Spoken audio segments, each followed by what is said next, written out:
Sad to announce it's been a bad week, not just for the snow community, but for everyone as a whole. Lockdown 2 has hit the UK, and then in France and Austria, big closures. Austria especially, those 9 resorts that had opened up with fantastic early season conditions, some of the best we've seen in recent years, have all been forced to close their doors to the public.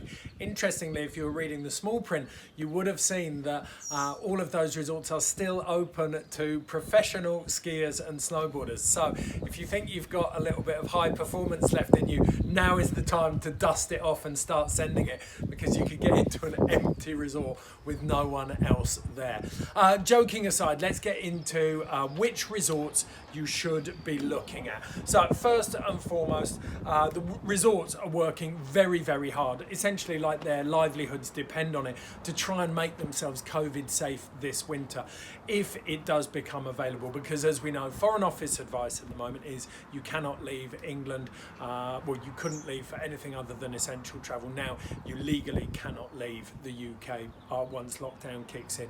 So at the moment they're working on the premise of maybe December, but probably more likely January, February, or even March or April being able to open up properly. France Montana have put together a really good graphic, which I'll link to in the text as always, that'll tell you what resorts are doing and where you can go. Big headlines, I suppose, are that you've got to wear masks everywhere and gloves.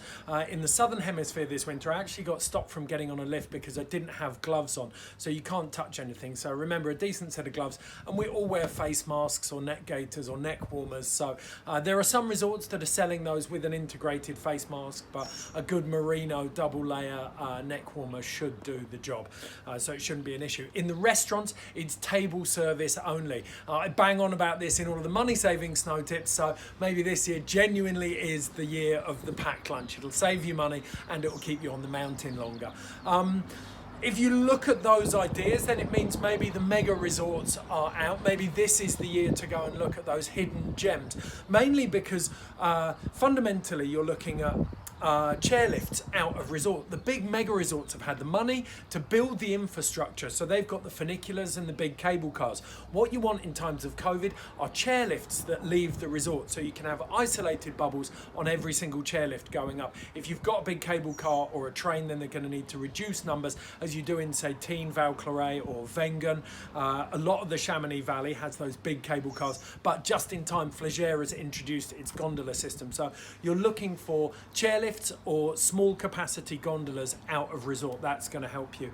My big picks, I think, would be Damels in Austria, worth looking at, Sainte-Foy in France, or Val d'Arly in Haute-Maurienne, definitely worth checking out. They've already got a piece up on their website. If you book direct with them, it's 100% COVID refund. Again, all of the links down in the text. Then I've been slowly mentioning this over the last couple of weeks, but if you want to go backcountry, if you've ever thought about heading to a refuge, this year is the year. There are some stunning resorts that have huge backcountry areas that are serviced by huts. The Vanois National Park, which sits in between the three valleys, La Plagne, Les Arcs, and the back of Tignes, has a huge range of huts and some varying degrees of difficulty in terms of backcountry touring. Rent a guide and head out the way of all of the crowds. That would be my advice. And then, of course, if you can't leave the UK and we are locked down, head to Scotland. I did a big in-depth money-saving snow tips last winter on that. Again, I'll link in the text so you can go and check out what it's like skiing and snowboarding north of the border. It truly is fantastic on its day. And then finally, I've said this in each of the episodes so far, but remember to look after the companies who treated you well last winter. The companies like Intersport, who gave 100% discount refunds on any of the COVID affected holidays.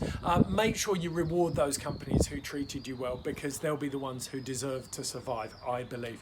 As always, the gold from all of these videos is in the comments below. So please, if you have any ideas or information or advice for anyone, leave it in the text. Thanks for watching. I'll see you next week.